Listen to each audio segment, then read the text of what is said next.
Daniel Jeremiah, joined by Bucky Brooks, and this is our divisional preview series, Bucky, and today we're focusing on the AFC West. For those that haven't seen our series, kind of break down and explain what our Move the Sticks scouting index is. So it's composed of 6 different categories: quarterback, skill positions, offensive line, front 7 on defense, secondary, and finally coaching. We tally all those up. Lowest score wins, just like golf. Yeah, rank each and every category here, and we add up the numbers and see who we think is the favorite in terms of just pure talent in the division. Let's start off at the quarterback position, Bucky. And in this division, some interesting discussions to be had here. How did it shake out? You know, it's very, very interesting. At quarterback, we have the Broncos 4, the Raiders at 3, the Chiefs with Alex Smith at 2, and number 1 goes to your San Diego Chargers with Phillip Rivers. Look, at 2 and 3, to me, there's an argument to be made when you look at Alex Smith versus a Derek Carr. Derek Carr, a lot more physical tools, but Alex Smith done a nice job getting his team in the postseason. Is maybe a little bit just more experience involved there. More experience. The guy is labeled as a game manager, but he had playoffs last year after they lost Jamal Charles. And even though the numbers aren't necessarily fantasy football-like, he does do a good job of making plays when he's asked to make plays.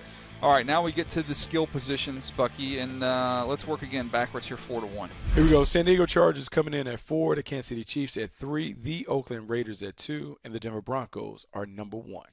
Denver Broncos, with what they have at the wide receiver position, I think some depth now at running back. We both really like Devontae Booker, kind of put them up in that top spot. But Oakland, again, you look at the young players they have in position there, and even in Crabtree, what he brings to the table opposite of an Amari Cooper. You get Clive Walford, a nice young tight end, Latavius Murray, a solid back, even DeAndre Washington, another back to put in there.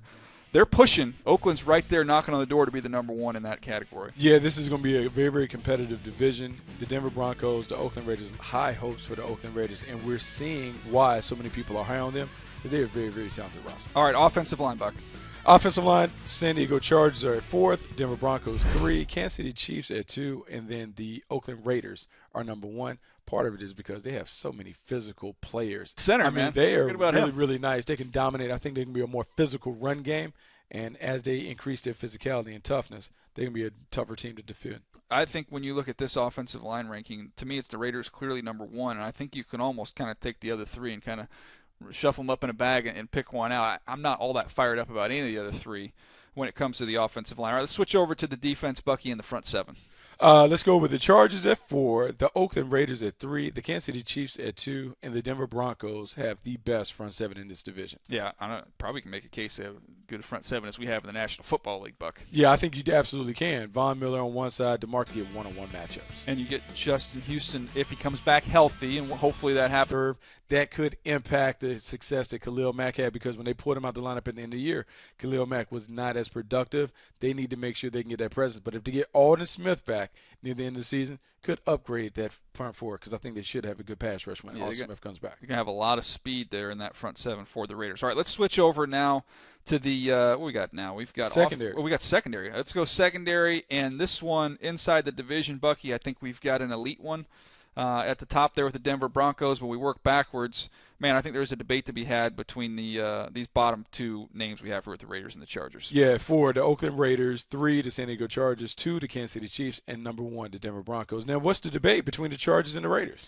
I just think when you look at the Raiders, some new pieces that they have in place there, there's some talent, but I think you look at Verrett and what he brings to the table, I like that. Now, Weddle's gone. They lose him. Maybe his play wasn't at that high of a level as we've become accustomed to, but there still are some questions at the safety spot for the Chargers. No, there still is some legitimate questions. Who's going to fill that role? Because the one thing that you always could talk about Eric Weddle is that he's a ball hawk. He always has a way of being around the ball, creates turnovers, benefits from that.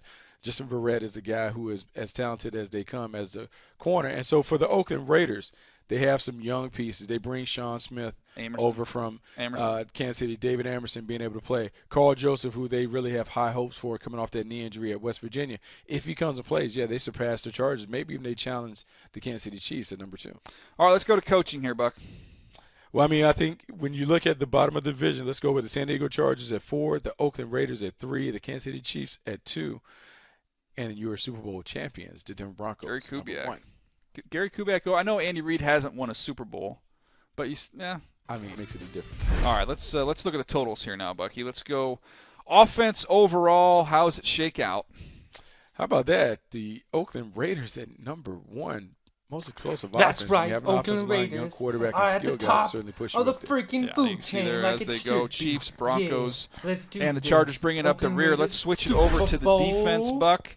And this is no surprise. You look at the Super Bowl champion Denver Broncos there at the top, and a pretty Denver decisively, Broncos. I might add. Kidding Yeah, me? I mean, the Denver we Broncos shouldn't be deserve to like be at that. the top, but I think the Kansas City Man, Chiefs, Raiders, the come one on. thing that is common, both teams that are playoff teams also had the best defenses. I think you need to load up on defense, make sure you can keep people out the end zone. All right, let's go to the overall rankings because we've all said the Raiders are that team on the rise, but could be a playoff team. But when we just stack up the players and we add in the coaching, they come in at number 3 in this division. You know, and I think the Raiders certainly have an argument because on paper they look like they're prime and ready to go. Jack Del Rio has talked about this team being ready to really compete for the division title. But when you look at the two teams at the top, the Denver Broncos bring back most of the pieces from the number 1 defense in football a year ago, and the Kansas City Chiefs were a playoff team. And so when you look at the key components and the fact that Andy Reid has a knack for getting to the winner's circle, it is going to be hard for the Raiders to leapfrog both of those teams to be number 1. Going to be a very competitive division. I don't know if anybody in this division gets to 12 wins. I think they beat each other up a little bit, Buck. The way we come to this, by the way, we kind of debate back and forth, and we compromise on some. Might go with mine, might go with yours on a different one. But that's how we got to our totals, and that is our opinion. Yeah, it is our opinion. Let us know what your opinion is by leaving your comments. We're waiting to hear from you on YouTube. Yeah, leave us some comments there. And if you haven't already, be sure to subscribe to the Move the Sticks podcast on Dr. W. iTunes. Dennis You can also on listen to the Move the YouTube. Sticks podcast Thank on you very NFL. much. Goodbye.